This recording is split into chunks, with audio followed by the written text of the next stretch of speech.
أعوذ بالله من الشيطان الرجيم بسم الله الرحمن الرحيم. Assalamu alaikum mes très chers frères et sœurs dans la foi.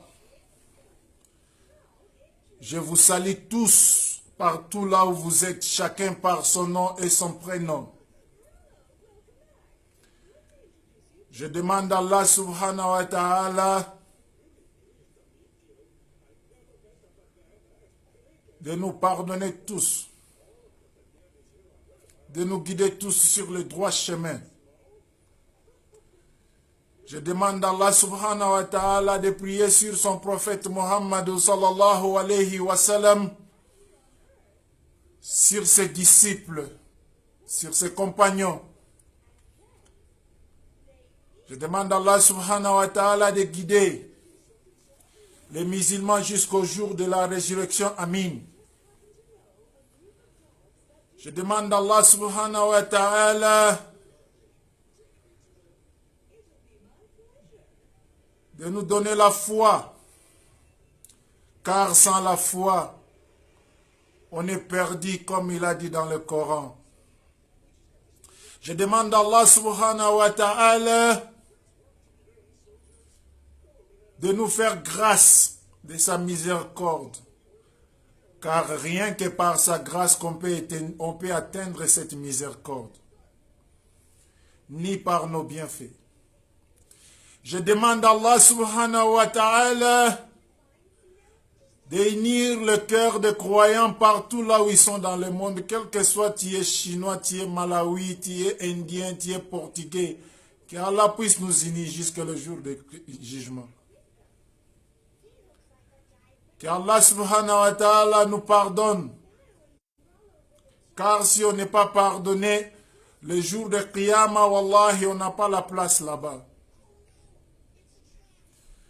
Je pense que tout le monde, vous remarquez aujourd'hui, je suis un peu frustré. J'ai des stress. Mais mon stress a une réponse. Mon stress a une solution.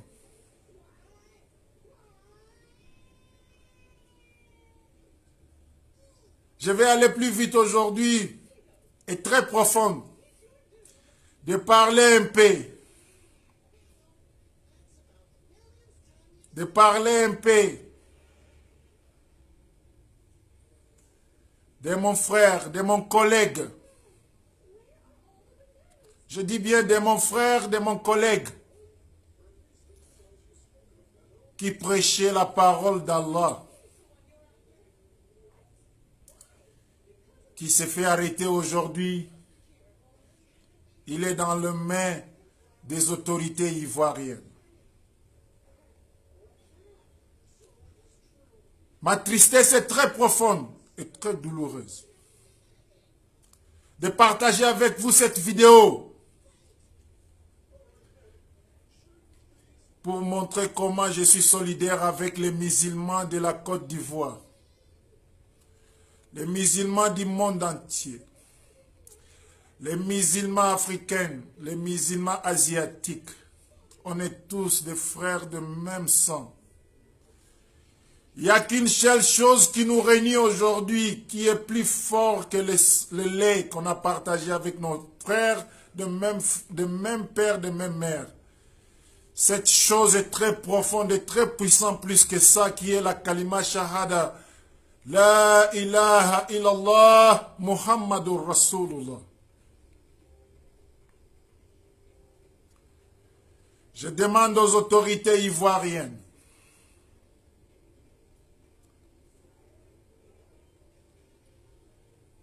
de comprendre une seule chose, que Allah, c'est lui le propriétaire de cette dunya.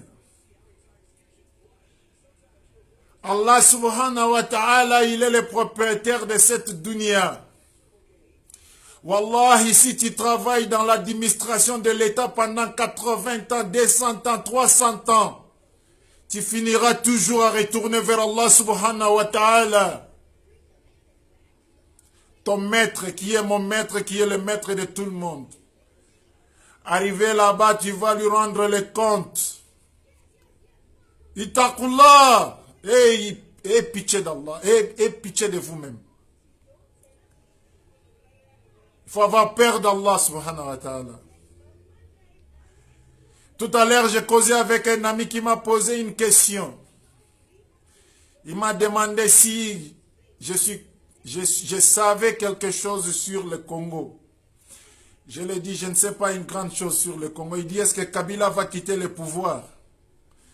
Je lui ai dit, Wallahi, j'ai juré avec une certitude, Wallahi, Joseph Kabila va quitter le pouvoir. Il m'a dit, mon frère, tu as juré même? J'ai dit, Wallahi, Joseph Kabila va quitter le pouvoir.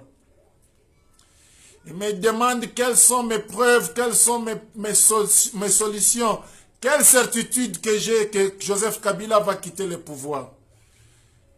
Je lui ai dit que Kabila aujourd'hui, quand il a reçu le pouvoir, il était très jeune. Mais regarde-le aujourd'hui, il commence à pousser les barbes blanches. Bientôt, il sera vieilli. Et bientôt, il va mourir. Il n'a pas quitté le pouvoir. Il a quitté. Quel que soit par coup d'État, quel que soit par les élections, quel que soit, il est resté là par la force. Mais celui qui lui a créé, quand il décide d'interpeller, et Joseph Kabila doit seulement qu'il répondre. Il doit retourner vers celui qui l'a créé et il va laisser le pouvoir. Je jure encore, je dis Wallahi, avec tout ce qu'il a travaillé, tout ce qu'il a gagné comme des millions, des milliards, il va retourner envers Allah avec une veste. Peut-être cette veste coûte 10 000, 50 000, 100 000 dollars. I don't want to know how much it's gonna cost. Mais c'est ce qu'il va porter. Et il va retourner avec ça. Dans ses poches, ce sera bien fouillé. Il n'y a pas l'argent, il n'y a pas l'or, il n'y a pas les diamants. Il va partir avec rien, il va tout laisser ici.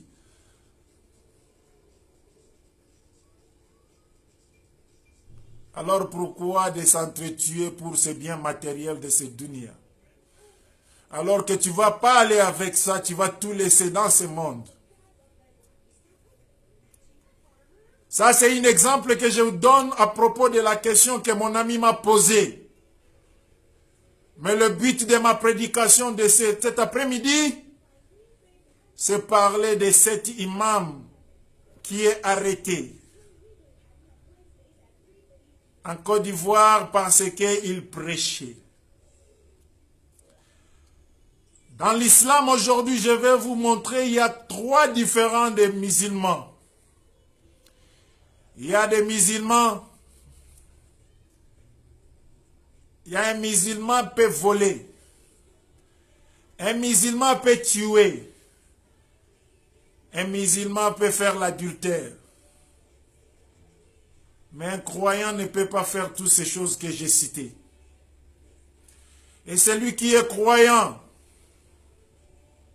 Allah subhanahu wa ta'ala lui fait parler des choses que lui-même il ne sait pas. Souvent, il dit la vérité sur lui-même, mais il n'est pas au courant de ce qu'il est en train de dire. Regardez parmi les vidéos que l'Oustaz a prêché. Il a prêché une de ces vidéos qu'il a dit. Quand je suis en train de prêcher dans la mosquée aujourd'hui, tout le monde va dire Takbir, Allahu Akbar. Takbir, Allahu Akbar. Il y a même des gens qui vont dire Waraba, Yetinyafo. Mais le jour que je serai interpellé, que je serai arrêté, personne parmi vous viendra me suivre. Vous allez tous me montrer le dos. Mon très cher frère, là où tu es, je sais que tu ne m'entends pas. Mais Allah va te transmettre mon message dans ton cœur. Dans ta vision, quand tu dors, que moi, ton frère Youssouf, je t'aime beaucoup. Je suis au cœur avec toi. Et Inch'Allah, Allah va te donner la victoire sur le mal. Car cette dunya lui appartient. Tu as dit quelque chose de réalité. Si l'homme prêche pour trouver son salaire auprès des hommes, il aura. Mais quand quelqu'un prêche pour trouver son salaire auprès d'Allah, Allah lui suffit. Hasbunallah wa ni'mal wakil. Allah lui suffit largement.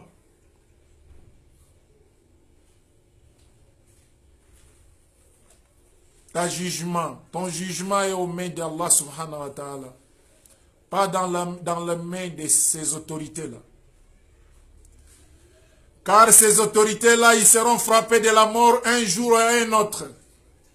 Car Allah subhanahu wa ta'ala, il a dit dans le Coran, tout le monde va goûter la mort. Kullu nafsi za'iqatul maut. Tout le monde va goûter la mort. Je demande aux autorités ivoiriennes,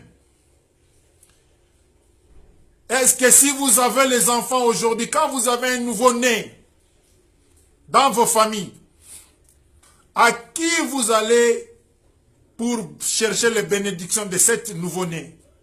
N'est-ce pas chez les imams ou chez les oustas?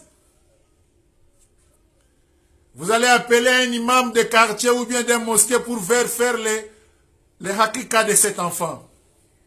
N'est-ce pas? Donc toi-même qui es autorité là, le jour de ton baptême, c'est l'imam qui est venu célébrer ça. Le jour que toi, l'autorité encore, tu es mort. C'est l'imam après les fanfares, ceci, cela, c'est l'imam qui va faire la dernière prière sur toi pour que Allah subhanahu wa ta'ala puisse t'accorder sa miséricorde. Le jour de ton mariage, tu vas appeler encore le même imam ou le même ulama, le même oustaz pour faire la fatia entre toi et ton épouse. Et je me pose la question aujourd'hui, qu'est-ce qui vous pousse aujourd'hui à faire maltraiter ces mêmes chers, ces mêmes oustaz, alors qu'ils ne vous ont pas insulté? Alors qu'ils ne vous ont même pas insulté.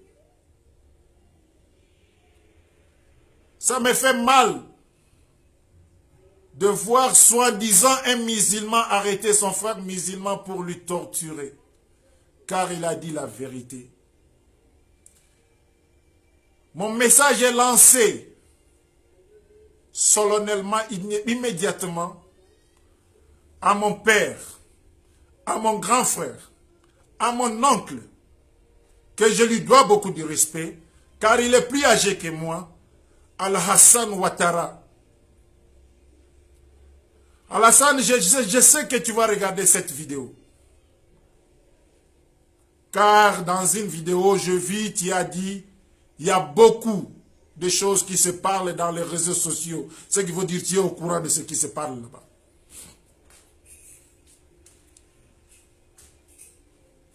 Mettre en liberté cet frère, cet enfant que tu as mis en prison.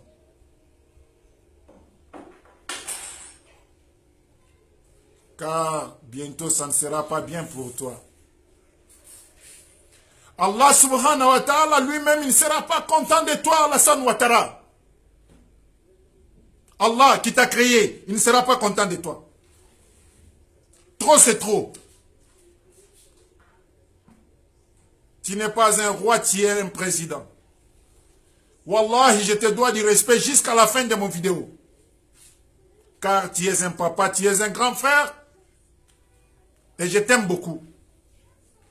Et je peux même dire que le jour que tu avais des élections avec Laurent Gbagbo, moi, Youssouf, j'ai fait 2 rakas pour soulever mes mains, alors tu ne me connais même pas. J'avais appris, je ne sais pas si c'est vrai ou faux, que ta mère était sauvagement déterrée par la population en disant qu'elle est burkinabé, tu dois aller l'enterrer à Burkina. Wallah, je ne sais pas si c'est vrai ou faux, mais ce jour-là, j'ai versé des larmes. J'ai demandé à Allah de t'établir sur ce pouvoir qui a poussé l'humiliation de ta maman.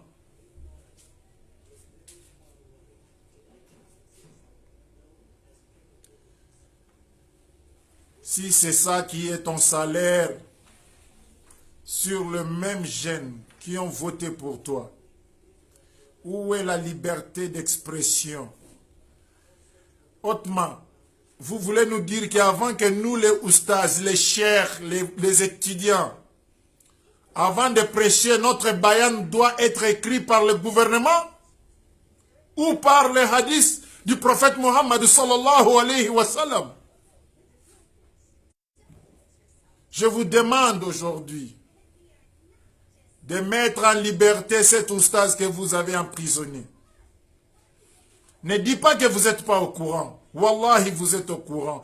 Si dans votre vidéo, vous pourrez dire que il y a beaucoup de choses qui passent dans les réseaux sociaux, donc tu es au courant.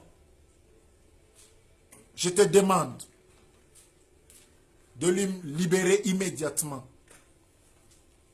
Car si tu ne libères pas, Allah subhanahu wa ta'ala va s'en charger de toi. Et si tu mets doute à ce que moi, le petit-fils de Elhaj Omar Tal, je te dis, je te demande d'aller ouvrir le Coran, de lire ce que Allah subhanahu wa ta'ala a pu faire à un roi, à un chef, à un homme fort qui était plus puissant que toi, qui s'appelait Firaouna. Wallahi, Alassane Ouattara, tu n'as pas la puissance plus que Firaouna. Firaoun est plus puissant que toi, il était plus fort que toi. Savez-vous ce que Allah subhanahu wa ta'ala a fait de Firaouna? Si tu as des doutes, tu es président de la République, cherchez une visa pour aller en Égypte et regardez le corps de Firaouna. Allah lui a promis qu'il va garder son corps jusqu'à la fin du monde. Et il est là. Allah a dit, je vais lui humilier, je vais montrer. Il sera comme un exemple pour ceux qui viendront après lui. Qui sont ces gens? Ce n'est pas moi. Moi, je ne suis qu'un imam, un frère, un musulman, un talibé. C'est vous que Allah parle. Les autorités, les chefs, les présidents. Wallahi, Alassane Ouattara, tu avais une maman qui t'a gardé dans son estomac pendant 9 mois. C'est la même chose avec d'autres jeunes garçons qui sont en train de subir des tortures. Ils ont aussi des mamans. Que leur maman aussi les a gardés pendant 9 mois dans leur ventre. Il n'y a pas la différence entre fils et fils. Je te demande, je demande la liberté de cet imam immédiatement. Car tout ce qu'il parlait, ce n'est que la vérité. Il ne t'a pas insulté, il a dit la vérité. Mais comme dans le monde aujourd'hui, l'orgueil nous pousse à faire n'importe quoi. Parce qu'on est roi, parce qu'on est chef, parce qu'on est président, parce qu'on est ministre. Mais n'oublions pas que Allah, c'est le seul qui a droit à l'orgueil. Allah a dit dans une hadith, celui qui porte mon vêtement de l'orgueil, je vais lui mettre dans l'enfer. Il a prêché que la parole d'Allah. Et tu ne peux pas empêcher cette parole d'être divulguée par le monde entier aujourd'hui. Cette parole sera divulguée. Tu veux ou pas. Les gens vont prêcher d'Allah subhanahu wa ta'ala. Les gens vont parler d'Allah subhanahu wa ta'ala. Que tu veuilles ou pas. Car Allah nous a dit, fais le rappel, car le rappel contribue et une faveur pour les croyants. C'est pour ça qu'on le fait. On exécute des ordres d'Allah subhanahu wa ta'ala et non les ordres d'un président de la République. Alassane Ouattara, tu es qu'un homme. Tu es un frère, tu es un papa. N'essayez pas d'écouter les conseillers qui sont en train de chichonner dans ton oreille. Essayez de regarder ce qui va se passer, ce qui était avant, ce qui était après. Pose-toi la question avant que tu t'assoies à ce pouvoir aujourd'hui, au sein de la présidence de la Côte d'Ivoire. Il y avait un homme qui était là, qui s'appelait Houphouët-Boigny. Où est-ce qu'il est? Il est enterré. Il est mort. Il y a un homme qui s'appelait Bédié. Où est-ce qu'il est? Beaucoup sont partis, d'autres arrêtés. Et tu penses que c'est toi qui vas rester éternellement au pouvoir? Wallahi, je dis non. Car si Allah peut nous dire dans le Coran, Inna lillahi wa inna ilayhi raji'un, cela veut dire on vient d'Allah, on va retourner d'Allah. Alassane, tu vas retourner vers Allah qui t'a créé bientôt. Et imaginez quand tu fais la guerre, d'empêcher la parole d'Allah de prendre la place sur les dunya, tu auras la guerre avec Allah. Les gens pensent souvent que Allah fait la guerre comme les gens. Allah est télécommande, on doit lui diriger. Allah, regarde, on a arrêté une imam, il faut réagir. Non, Allah ne réagit pas comme ça. Quand Allah nous dit Watawasaw bil haqqi, Watawasaw bil sabri, Allah c'est lui-même qui est le sabri là. On peut être fâché contre toi, mais Allah n'est pas encore fâché contre toi. Il te laisse le temps de réfléchir, de penser, de regarder, de dire Astaghfirullah avant que les jours arrivent. Ceux qui sont en train de faire mal aux oustas, aux imams, aux ulamas, bientôt vous saurez votre sort. Car Allah subhanahu wa ta'ala, c'est le seul appartient ce monde et c'est le seul appartient l'akhira. Il fait ce qu'il veut, quand il veut, comme il veut. Si tu as des doutes, va regarder ton collègue qui est Pharaon dans l'Égypte. Regarde-lui dans son pyramide, comment il est couché. C'est Allah subhanahu wa ta'ala qui lui a gardé comme ça. Avant la mort de Pharaon voulait dire Ashhadu an la ilaha illallah wahdahu la sharika lah wa ashhadu anna Musa nabiyullah. Et s'il avait terminé cette phrase, tellement que Allah nous a promis que celui qui termine cette phrase avant sa mort, je vais lui accorder le paradis. Allah a envoyé Jibril alayhi salatu wa salam pour lui dire va fermer la bouche de Pharaon de ne pas terminer cette phrase.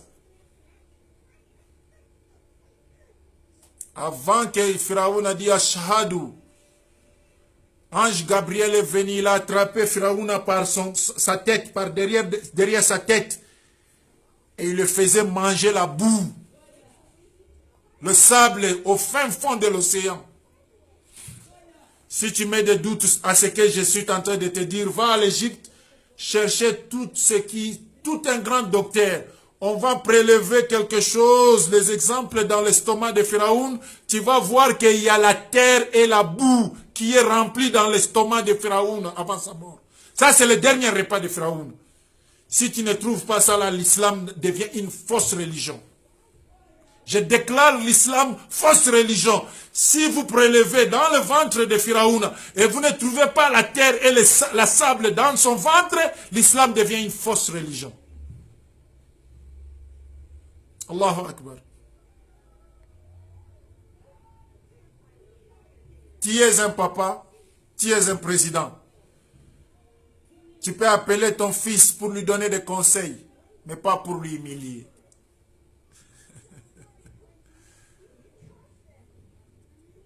Aujourd'hui, je suis triste de voir l'arrestation d'un frère musulman.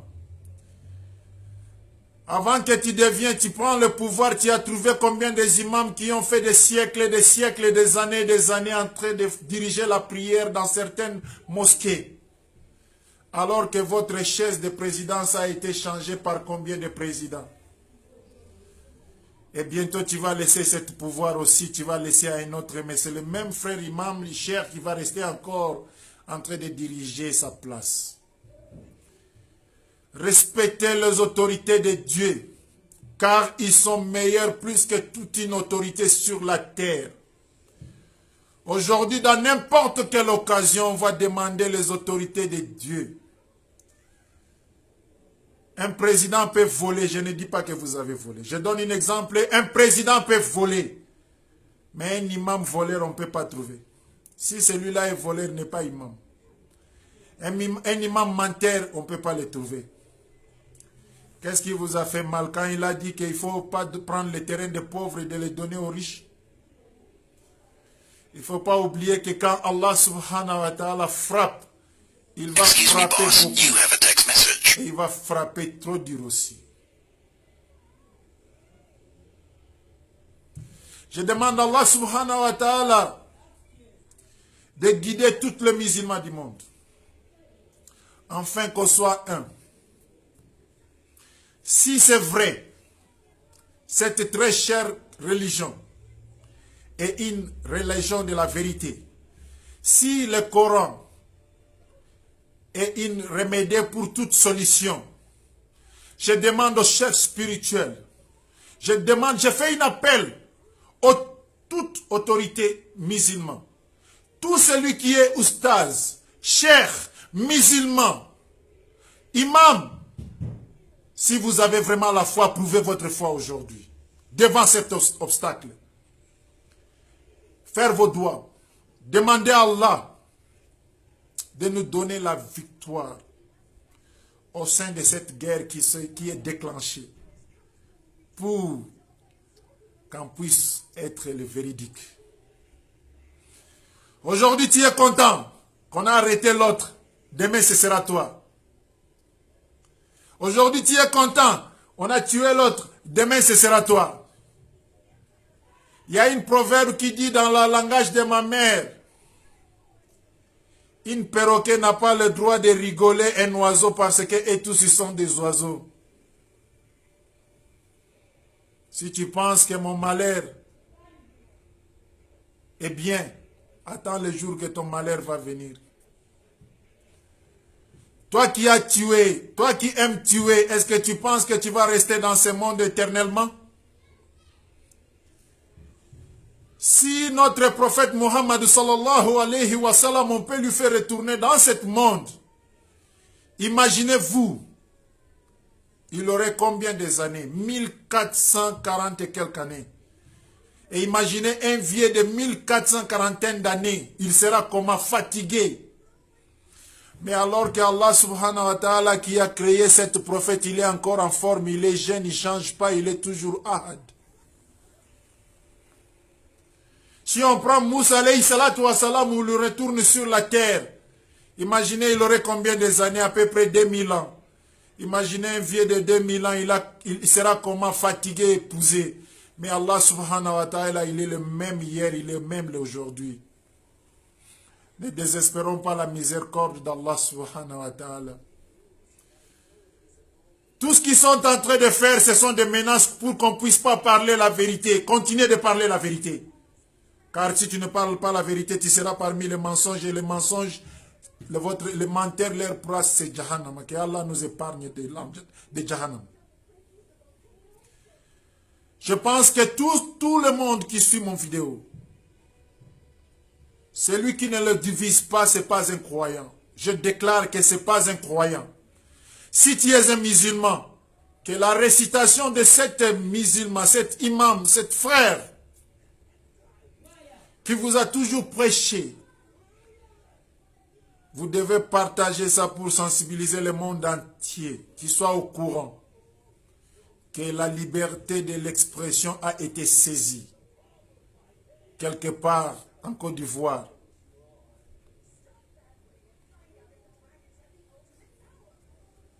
Si Moussa alayhi salatu wa salam il est mort, si le prophète Muhammad sallallahu alayhi wa sallam est mort, qui va rester dans cette dunya éternellement? Qui? Monsieur Alassane Ouattara, je te demande de regarder ton collègue, ton frère, ton grand frère Mobutu Sese Seko Kukungwendu Wazabanga. Il était le président le plus influencé du monde. Il était parmi les présidents les plus influencés d'Afrique. Il avait les milliards. Il est mort à la fin, il mangeait un touka. Il n'avait rien, il a tout laissé. Ton argent, ce n'est que ce que tu es en train de manger aujourd'hui. Le riz que tu as mangé aujourd'hui, c'est ça ton argent. Tout ce que tu es en train de garder dans les banques, ça ne va pas te profiter. Les gens vont manger ça derrière toi, ils vont fêter avec ça. Alors que tu as empêché des pauvres pour de ne pas s'en servir. Je donne conseil aux frères ivoiriens de ne pas faire la violence, car la violence peut toujours conduire les morts. Mais si vous aimez votre frère, votre grand frère, votre cher frère, ressemblez-vous par 10 ou 20. La nuit, vous faisiez vos zikris. Et celui qui a besoin de ces zikris, contactez-moi sur mon page de Facebook. Je vais vous donner des zikris que vous allez faire. Wallahi billahi wal Qur'an Karim. Si Alassane Ouattara dépasse 15 jours, c'est que l'islam est une fausse religion. Je dis bien 15 jours. C'est une fausse religion.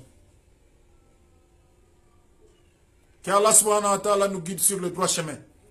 Qu'Allah subhanahu wa ta'ala nous donne la victoire là où on n'a pas la victoire. Qu'Allah nous guide là où on est tombé. Qu'Allah nous protège là où il n'y a pas la protection. Car il n'y a pas de protection que par lui. Qu'Allah nous donne l'amour et l'affection de continuer de prêcher sur son chemin. Je demande encore cette doua pour celui qui nous a fait l'opportunité, qui nous a donné la grâce de prêcher 40 000 personnes alors que tu n'as pas commandé une stade, qui est le propriétaire de Facebook. Il est jeune, il a fait quelque chose pour son intention et nous aussi aujourd'hui on utilise ça pour une autre intention. Grâce à lui aujourd'hui, ma prédication, mes prières peuvent être suivies partout dans le monde. Qu'Allah lui donne longue vie. Quel que soit, il est chrétien ou il n'est pas musulman, qu'Allah lui donne longue vie. Car grâce à lui, on a pu partager cette vidéo. Et je demande à celui qui ne partage pas cette vidéo, pour les autres n'est qu'un méchant. Il est qu'un hypocrite. Qu'Allah donne l'amour et la foi à chacun qui suit cette vidéo, de puisse partager ça aux autres, pour qu'on puisse sensibiliser le monde entier, d'en savoir plus sur notre très cher frère imam et notre oustaz qui vient d'être arrêté. Assalamu alaikum wa rahmatullahi wa barakatuhu. Je vous aime beaucoup. Je ne sais pas, peut-être ils vont m'envoyer aussi des militaires, ils vont m'arrêter, je ne sais pas, mais je prêchais. Salam.